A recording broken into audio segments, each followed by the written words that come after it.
म्हटलं आमच्याकडे आंबेजोगाई ही सांस्कृतिक राजधानी आहे आणि परळी हे व्यापाऱ्यांचं शहर. इथे भावना थोड्या कमी वापरल्या जातात, रसिकता शून्यपणे मायनसमध्ये मोजली जाते. आणि म्हणून मला असं वाटलं की हा रिस्पॉन्स कसा होईल.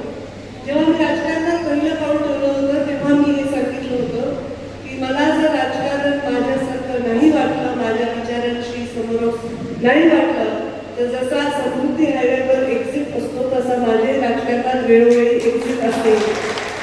आणि जो एक्झिट क्षणी तयार असतो त्याचं राजकारण तो अशा ठिकाणी अशा पद्धतीने करतो की यांच्या कवितेला सगळ्यात पहिले टाळे वाजवून मी जाते. कारण आपण त्या देशात राहतो जिथे व्यक्ती स्वातंत्र्य आणि व्यक्त होण्याचं स्वातंत्र्य या दोन्हीलाही तेवढंच महत्त्व आहे. आणि याच व्यक्ती स्वातंत्र्यामध्ये कलाकार लोकांना जी मुभा दिली पाहिजे ती मुभा देण्याच्या संस्कृतीत आपण त्यांनी त्यांचं म्हणणं नाही मांडल्याने स्पष्ट सत्य बदलत नाही. आपण कोंबडा झाकल्याने सकाळ होण्याची सूर्य उगवण्याचं थांबत नाही. आणि म्हणून सकारात्मक टीका ही सुद्धा ऐकण्याची आपली ताकद असली पाहिजे आणि त्याच्यातून सुधारण्याची तयारी असली पाहिजे. आणि म्हणून मला आज कौतुक करावं लागतं. मी थोडंसं कार्यालय चिडचिड केली, तुमचं माझं इम्प्रेशन खराब झालं असेल तर सॉरी, पण माझी चिडचिडच माझं प्रेम आहे. कारण मी चिडचिड करून डोळे वटारून राखून हे एवढे रसिक झाले, नाही तर अशी कार्यक्रम होऊ शकला नसता.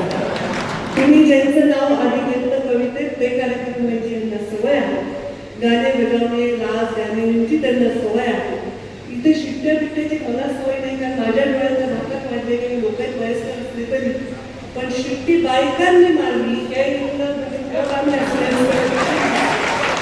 आणि मला त्याचं कौतुक आहे. त्याचा अर्थ असं नाही की शिट्ट्या मारा, पण त्या एवढ्या फ्री आणि एवढ्या निर्भय आहेत की त्यांना एका वेगळ्याच्या मागे बसताना ते संरक्षण मिळालेलं की त्यांना अभिव्यक्ती त्यांना दाखवता आली. त्याच्याबद्दल कौतुक करते.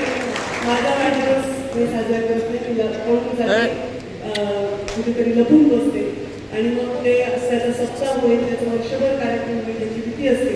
मी स्वतःच्या वाढदिवसाला कधीच उपस्थित नसते, पण कवी संमेलन असल्यामुळे मी उपस्थित राहिले. तुम्हा सर्वांना मी फॉलो करते. तुमच्या कविता ऐकल्या, त्या कवितेमध्ये वेदना होत्या, त्या कवितेमध्ये प्रेम होतं, त्या कवितेमध्ये सामाजिक विषय सुद्धा होते आणि त्या कवितेमध्ये भरभरून तुमच्या भावना होत्या आणि त्या भावनांना आम्ही प्रतिसाद द्यावा यासाठी मीच अवलंबून जाणं आवश्यक होतं. कारण कलेचा आदर करणं ही आमची संस्कृती. तुम्ही अटल बिहारी वाजपेयी जे प्रधानमंत्री होते आणि कवी देखील होते आणि ते त्यांनी कधीही बचावलं नाही. त्यामुळे कवी मनाचा माणूस हा वेदना मांडू शकतो, तो वेदना देत नाही याचा मला विश्वास.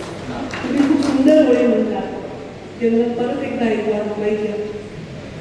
आई उभी आणि बाबाच्या तुम्ही त्या ओळी सांगितल्या ते परत एकदा सांगा.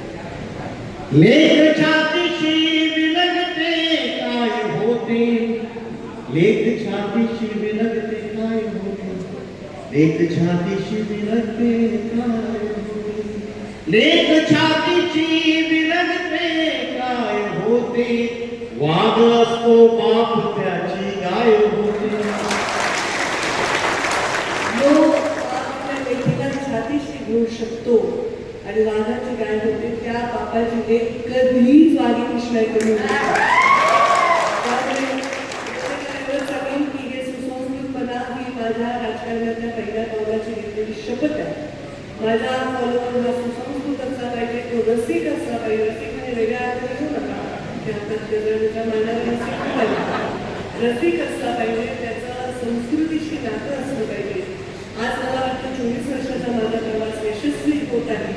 अशी पिढी घडत आहे आणि ही मधली पिढी माझ्या बरोबरच्या पोऱ्यात माझ्याबरोबर खरंच असते ती पिढी त्याच्यामध्ये योगदान देत आहे. त्याबद्दल त्यांचे खूप खूप खूप खूप आभार मानते.